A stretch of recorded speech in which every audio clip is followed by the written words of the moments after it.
Buenos días, Peter Chatlani. Gracias por estar acá. Estás ante la Comisión Especial de Evaluación de quienes aspiran a ser magistrados de la Corte Suprema como persona. Y con ese propósito se elaboró un cuestionario que se te hizo llegar a tiempo con antelación. Y en ese cuestionario hay una primera pregunta que nos va a permitir conocerte a ti como persona, como profesional, así como las cualidades que tú consideras posees y que sustentan tu aspiración a ser magistrado de la Corte Suprema de Justicia. Para esa primera pregunta le damos la palabra vas a tener 30 minutos para en esta entrevista responder las preguntas, ¿no? Y para eso le damos la palabra para formular la primera pregunta a la representante de Alianza Ciudadana Pro Justicia. Buenos días todavía, licenciado. Bienvenido aquí a este proceso de evaluación.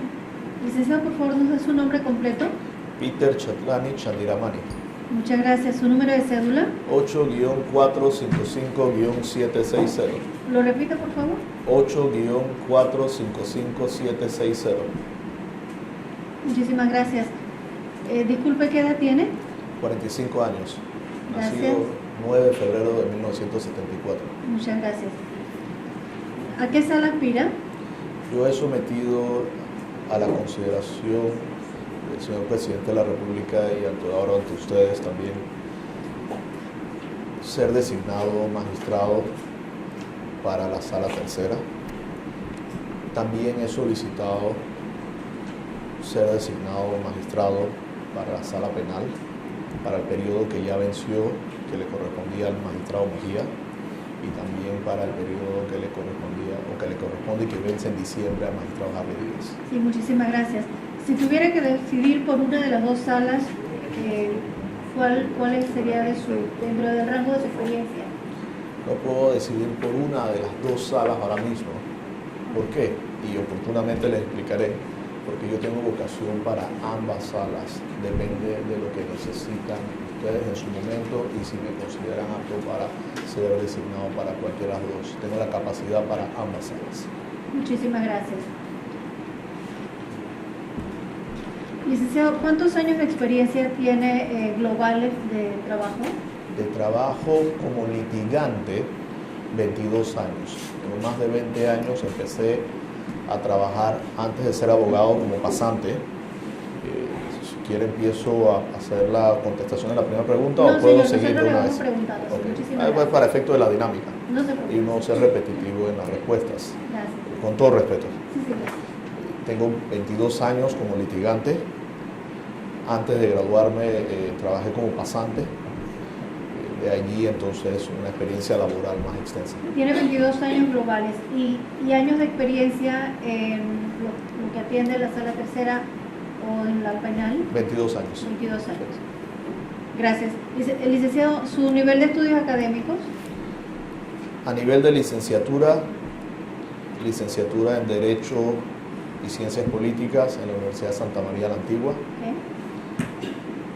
A nivel de maestría en Derecho Marítimo, índice 3.0, Universidad de Santa María la Antigua. Okay. A nivel de secundaria, puedo seguir, pero sí. No, para efectos de la entrevista, eso licenciatura, posgrado, maestría, doctorado. Bien, hasta ahí. Hasta maestría. No he cursado doctorado ni posgrado. Muchísimas gracias, licenciado.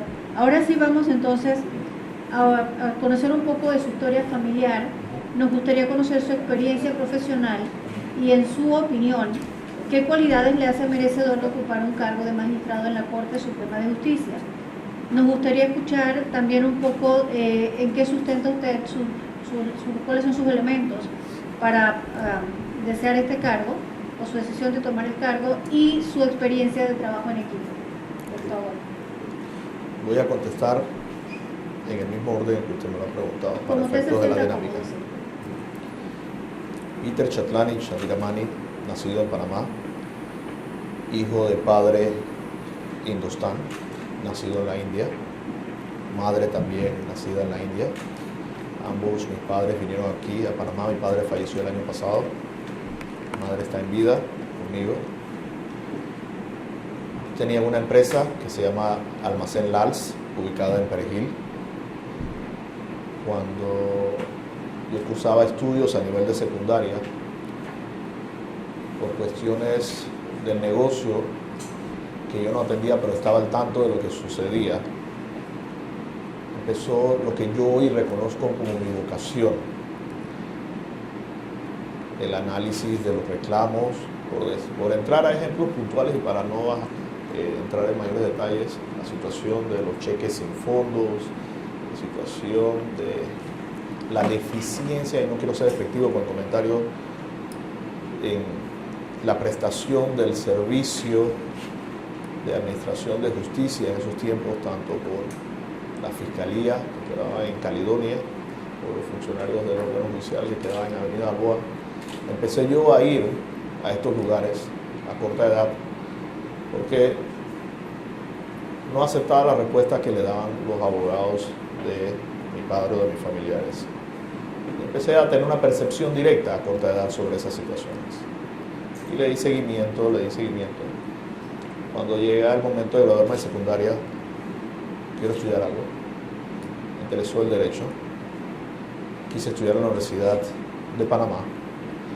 Pero en esos tiempos existían estos criterios generalizados sobre la deficiencias en el sistema educativo de la universidad. Habían estos criterios o comentarios despectivos de que se perdían las notas. Aspiré también a entrar a la Universidad de Santa María la Antigua y ahí entré.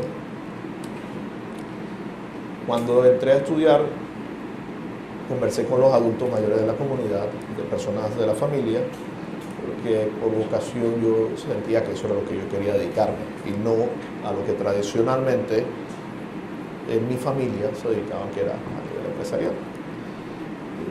Dicho eso, seguí estudiando. Al tercer año vi la necesidad pero no necesidad económica, sino la necesidad de hacer práctica. Entonces solicité trabajo en una firma local, lo voy a mencionar, Galindo Arias López, donde todavía trabajo ahora. Y entré a trabajar como pasante de 8 a 2, 2 a 5, como cualquier otro colaborador. A las 5 iba a estudiar a la Universidad Santa María la Antigua y por efectos de dinámica de cómo estudiar me iba hasta las 10:30 que terminábamos los cursos, dormía un rato, paraba a las 2 de la mañana, como mucha gente sacrificada que son profesionales, a estudiar en la madrugada, volver a dormir y al siguiente día seguir la jornada laboral. Ese es Peter Chetmani y la formación. Luego seguí trabajando en Galindo Arias López, especialidad en litigios, en donde me he dedicado a ambas ramas, tanto a lo contencioso administrativo como a la parte penal. Nosotros a nivel de firma no atendemos directamente o no brindamos el servicio de derecho penal, se terceriza, pero nosotros le damos seguimiento a estos casos. ¿Puedo seguir? No sé si eso llena sus expectativas. ¿Usted quiere comentar algo más? Para efectos de la respuesta puedo seguir en cuanto a vocación. Durante la práctica, entonces, incursioné en los gremios. Entré primero a la Asociación Panameña de Ejecutivos de Empresas. Ahí fui designado, luego de muchas experiencias, como presidente de la Comisión de Asuntos Jurídicos de la Asociación Panameña de Ejecutivos de Empresas. Participé en muchas reuniones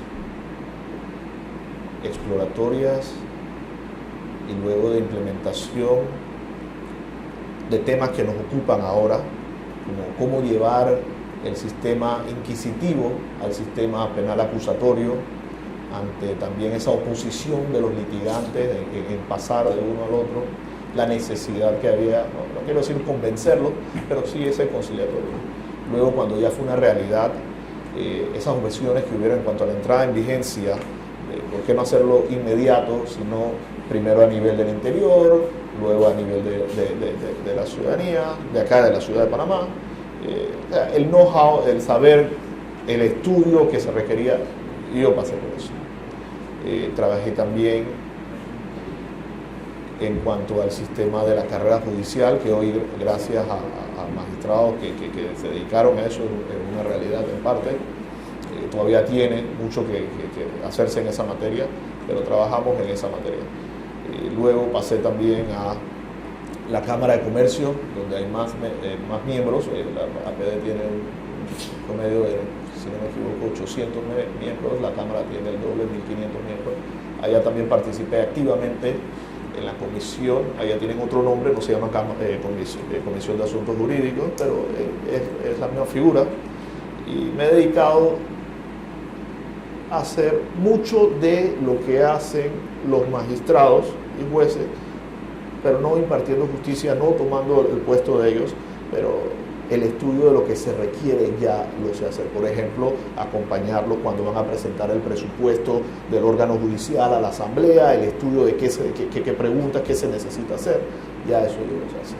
¿Y por qué tengo vocación? Creo que no voy a ir a improvisar, no voy a decirles gracias a ustedes que ahora por haberme designado voy a ir a estudiar en la materia, ya yo conozco la materia. Si me designan voy a ir de una vez hacer el trabajo que se requiere. Y esto ante la situación que existe, que es un hecho público notario de la situación de crisis que tiene el órgano judicial y la credibilidad. Sí, solamente para cerrar el ciclo su experiencia trabajando en equipo, ya nos explicó que llevan algunos casos que son outsourcing y que le da seguimiento. Pero a nivel, perdón que le interrumpa, a nivel de firma también el trabajo en equipo se hace porque tenemos departamentos, tenemos grupos de trabajo, cada caso no se atiende de manera individual, se atiende en equipo, hay un abogado líder, hay abogados que se dedican a cada cosa, dependiendo de la estrategia y dentro del marco del trabajo, de lo que conocemos como trabajo en equipo, tengo responsabilidades, delego responsabilidades y verifico que las personas que tengan que hacer su trabajo lo hagan. Muchísimas gracias. Voy a dar la oportunidad entonces a los compañeros que le puedan preguntar. Gracias. Sí, de la Defensoría del Pueblo.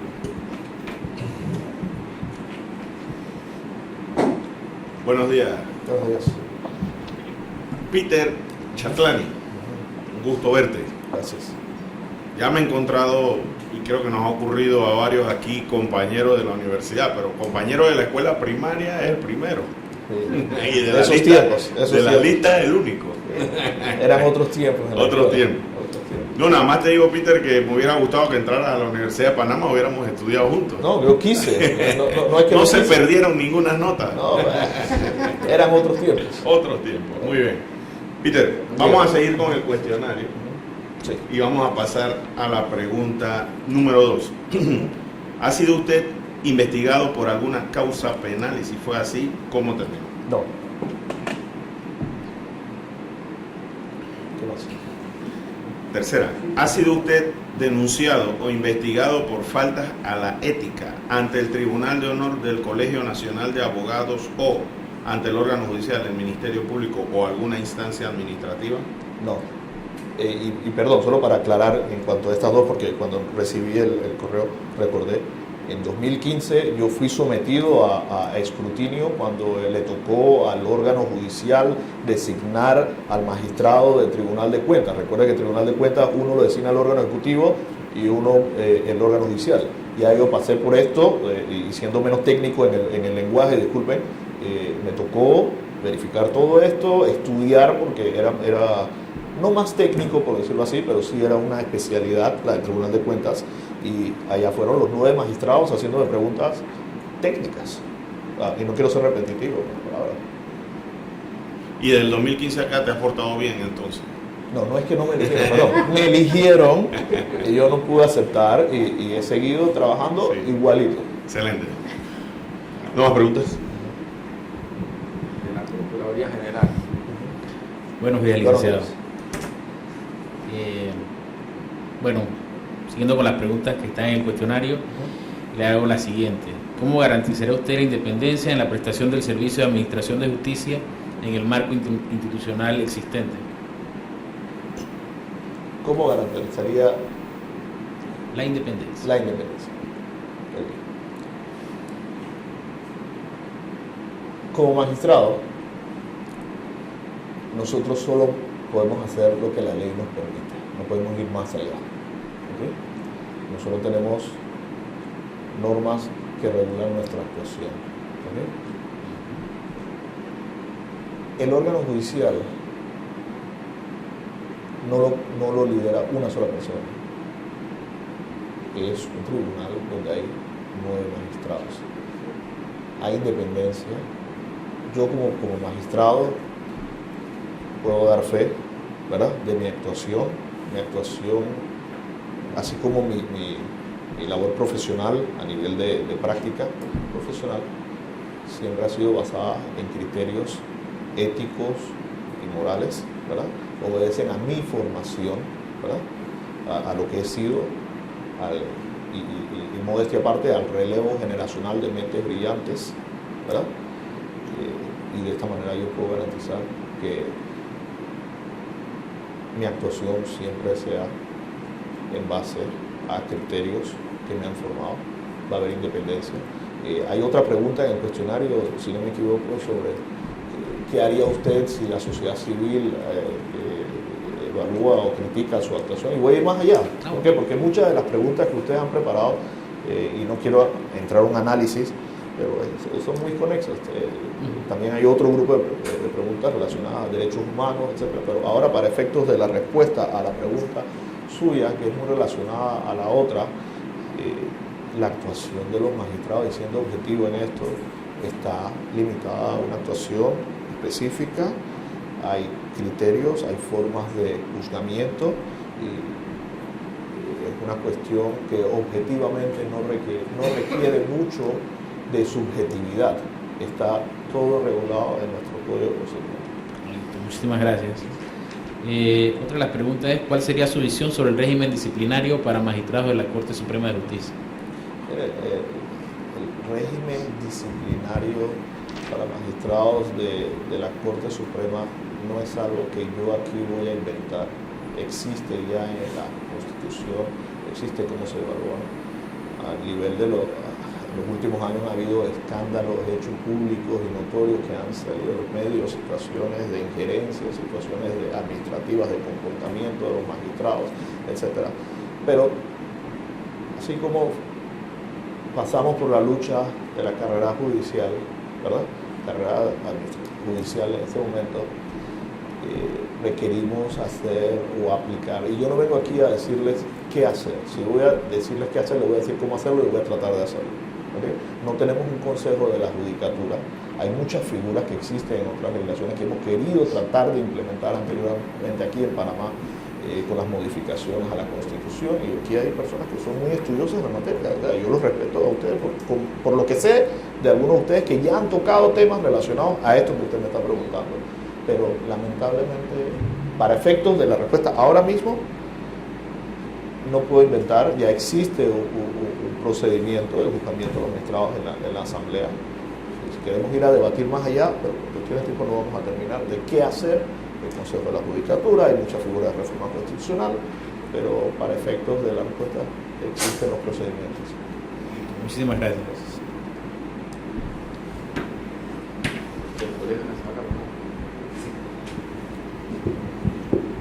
Peter, buenos días. Buenos días. Qué bueno tenerte por acá. Gracias. Nos vemos muy frecuente en los tribunales.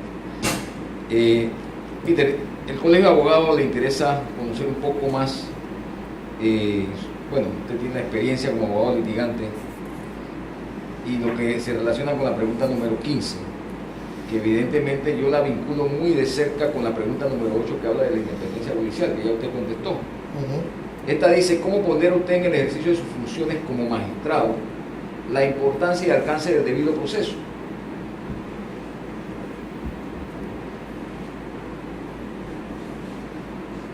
Yo creo que hay que partir, y yo había traído algunas notas para efectos de la respuesta a la pregunta. Hay preguntas que sí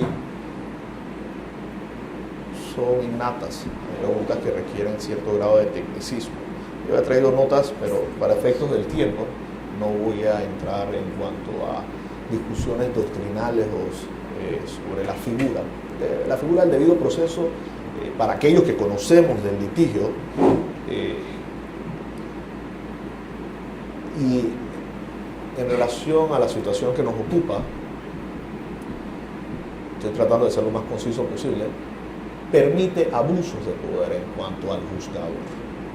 ¿Ok? ¿Por qué permite? ¿Por qué? Porque si no se toman en cuenta principios básicos, como por ejemplo, voy a permitirme leer algunas de las notas, en relación a las garantías procesales que tiene por objeto de asistir a los individuos durante el desarrollo del proceso y así protegerlos de los abusos de las autoridades y permitirles la defensa de sus derechos. Cuando usted entra a la actividad que nos corresponde a nosotros como magistrados, el magistrado que recibe un expediente primero se convierte en sala de saneamiento. ¿Ok? Sala de saneamiento, usted tiene que verificar que durante el proceso se haya cumplido lo que usted llama el debido proceso, que es ese conjunto de garantías que tienen los individuos. ¿Ok? Garantías que le permiten al juzgador definir el petitum, definir al defensor sobre qué debe defenderse, y para efectos de cómo garantizaría yo el cumplimiento del debido proceso como magistrado, es lo que en estricto derecho se conoce con la sala de saneamiento. ¿Qué es una sala de saneamiento? Usted, cuando recibe el expediente, antes de juzgar en estricto derecho, verifique que se hayan cumplido con los parámetros de lo que se conoce como debido proceso, que es muy amplio ese principio de conjunto del ejecutivo. Gracias. ¿Y? Méndez o Carlos Ernesto. Muy buenos días, licenciado. Como bien usted lo decía, pues, hay algunas preguntas que se interrelacionan. Voy a permitirme hacerle la pregunta número 11 y 12 en una sola, porque está muy relacionada. ¿Cuál es la visión del papel de un magistrado frente a los estándares internacionales en materia de justicia desde la perspectiva de los derechos humanos? Y en ese sentido, sobre lo que dice el control de la convencionalidad. Okay. Vamos por partes. El control de la convencionalidad es un mecanismo que se aplica para verificar que una ley, reglamento o acto de una autoridad de un Estado se adecúa a los principios, normas y obligaciones establecidas en la Convención Americana de los Derechos Humanos. Vamos por partes. Es decir, una herramienta que busca el respeto y garantía de los derechos descritos en la Convención Americana de los Derechos Humanos. Como magistrado, al administrar e impartir justicia, yo veo la necesidad de cumplir con llevar a cabo o establecer un control de convencionalidad en materia de derechos humanos. ¿Esto cómo? Al interpretar nuestra normativa nacional en un sentido amplio, cumpliendo así la obligación de analizar la constitucionalidad de la ley que debo aplicar y en la que se debe basar mi decisión. Recordemos que este tipo de control nace para obligar a los Estados miembros a que sean ellos mismos, en este caso Panamá, los que velen y protejan los derechos internacionales a través de instituciones judiciales nacionales. Dicho eso, y para resumir en lenguaje menos técnico, nos corresponde a nosotros, al momento de impartir justicia, verificar que la legislación que estemos aplicando cumpla con esos estándares internacionales. Gracias.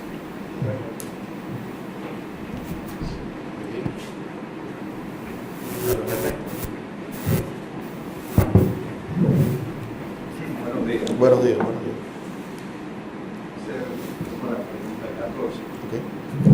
¿Usted considera como privativas las funciones de cada órgano de un Estado democrático y en caso de considerarlo, cómo definiría su límite? Gracias. La función esencial del Estado,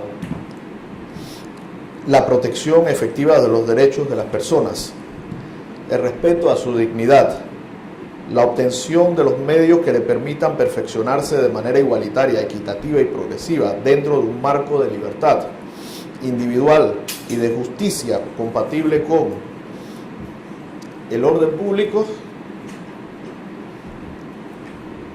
hace creer que en efecto existe la situación que usted plantea.